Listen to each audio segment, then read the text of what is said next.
மிக சுவையான பலாக்கொட்டை குழம்பு செய்கிறதுக்கு தேவையான பொருட்கள். இன்றைக்கி நான் 10 பலாக்கொட்டை எடுத்திருக்கேன். அதை நான் என்னென்னா பச்சையாக அப்படியே எடுத்திருக்கேன். அதை பார்த்திங்கன்னா தோல் உரிச்சிட்டு இந்த மாதிரி ரெண்டாக கட் பண்ணி வச்சுருக்கேன். தாளிக்கிறதுக்காக அரை பெரிய வெங்காயம், கொஞ்சம் கருவேப்பிலை, தேங்காய் துருவல், 2 தக்காளி, 20 சின்ன வெங்காயம், ஒரு 6 பல் பூண்டு எடுத்திருக்கேன். 1½ டேபிள் ஸ்பூன் குழம்பு மிளகாய் தூள், 1½ டேபிள் ஸ்பூன் மல்லித்தூள், தேவையான அளவு உப்பு, ஆயில் தேவையான அளவு, மஞ்சள் தூள், சோம்பு, கடுகு. அவ்வளோதாங்க சுவையான பலாக்கொட்டை குழம்பு செய்கிறதுக்கு தேவையான பொருட்கள். கடாய் வச்சு 2 ஸ்பூன் அளவுக்கு ஆயில் சேர்த்துக்கிறேன். இப்போ இதில் வெள்ளைப்பூண்டு பல் சேர்த்துக்கலாம். அது கூட சின்ன வெங்காயம் சேர்த்துக்கலாம். இப்போ வெங்காயத்தை நல்லா ஆயிலில் இந்த மாதிரி வதக்கிக்கலாம். இப்போ இதில் தக்காளி சேர்த்துருக்கேன். தக்காளி வெங்காயம் எல்லாம் சேர்த்துட்டு இந்த மாதிரி வதக்கிக்கலாம். இப்போ இதில் சோம்பு சேர்த்துக்கலாம். கொஞ்சமாக மஞ்சள் தூள். இப்போ இதை நல்லா இந்த மாதிரி வதக்கிக்கலாம். லாஸ்ட்டாக ஸ்டவ் ஸ்டிம்மில் வச்சுட்டு தேங்காய் சேர்த்துக்கிறேன். இப்போ இதை எல்லாத்தையுமே நல்லா மிக்ஸ் பண்ணிடலாம்.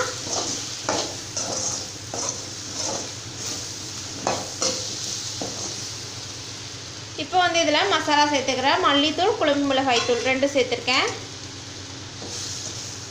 இப்போ இதை நல்லா மிக்ஸ் பண்ணிக்கலாம். இப்போ இது எல்லாமே ஸ்டவ்வை சிம்மில் வச்சுட்டு இப்போ இந்த மசாலா எல்லாமே சேர்த்துக்கோங்க.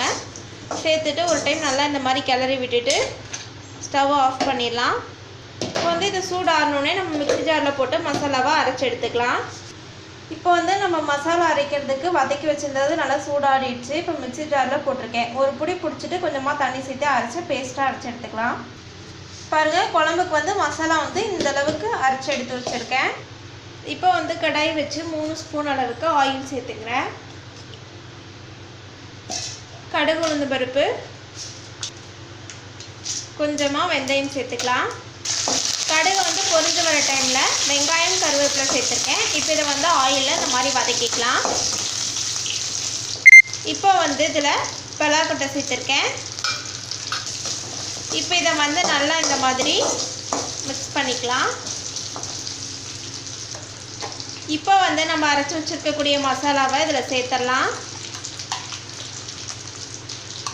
இப்போ குழம்புக்கு தேவையான அளவு தண்ணி சேர்த்துக்கிறேன். நான் மசாலா அரைச்சி ஜார்லேயே அலசிட்டு அந்த தண்ணி சேர்த்துக்கிறேன்.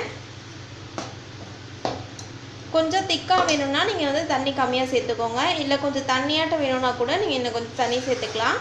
ஆனால் இந்த குழம்பு பார்த்திங்கன்னா கொஞ்சம் திக்காக இருந்தால் டேஸ்ட் நல்லாயிருக்கும்.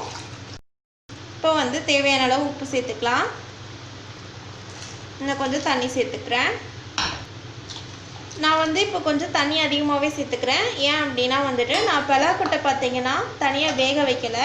இதில் குழம்போடையே சேர்த்து தான் வேக வைக்க போகிறேன். இப்போ சப்போஸ் நீங்கள் பலாக்கொட்டையை தனியாக வேக வச்சு எடுத்துக்கிட்டிங்க அப்படின்னா தண்ணி கொஞ்சம் கம்மியாகவே சேர்த்துக்கலாம்.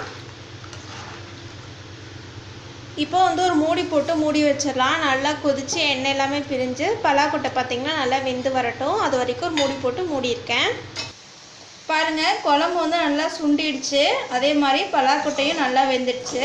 நீங்கள் ஏற்கனவே நீங்கள் நல்லா வேக வச்சு பலாக்கொட்டையை வேக வச்சு அதில் சேர்த்துக்கிட்டிங்க அப்படின்னா தண்ணி கம்மியாக சேர்த்து 2 கொதி விட்டு இறக்கிக்கலாம். நான் இதிலே வேக வச்சதுனால கொஞ்சம் தண்ணி அதிகமாக சேர்த்து வேக வச்சு இந்த திக்னஸ்க்கு கொண்டு வந்திருக்கேன். பலாக்கொட்டை குழம்பு பார்த்திங்கன்னா நல்லா இந்த மாதிரி திக்காக இருந்தால் தான் நல்லா டேஸ்ட்டாக இருக்கும். அவ்வளோதாங்க, சுவையான பலாக்கொட்டை குழம்பு சூப்பராக ரெடி ஆகிடுச்சு. இந்த ரெசிபியை உங்கள் வீட்டு கிச்சனையும் மறக்காமல் ட்ரை பண்ணி பாருங்கள். ட்ரை பண்ணி பார்த்துட்டு பிடிச்சிருந்தா எங்கள் தமிழ் வில்லேஜ் குக்கிங் சேனலை லைக் பண்ணுங்கள், கமெண்ட் பண்ணுங்கள், சப்ஸ்கிரைப் பண்ணுங்கள். அப்படியே கூட இருக்கக்கூடிய பெல் ஐக்கானையும் ப்ரெஸ் பண்ணிடுங்க. அப்போ தான் நாங்கள் போடுற வீடியோஸ் உங்களுக்கு உடனுக்குடனே சேரும். இந்த வீடியோ உங்களுக்கு பிடிச்சிருந்தா ஷேர் பண்ணுங்கள். தேங்க்யூ.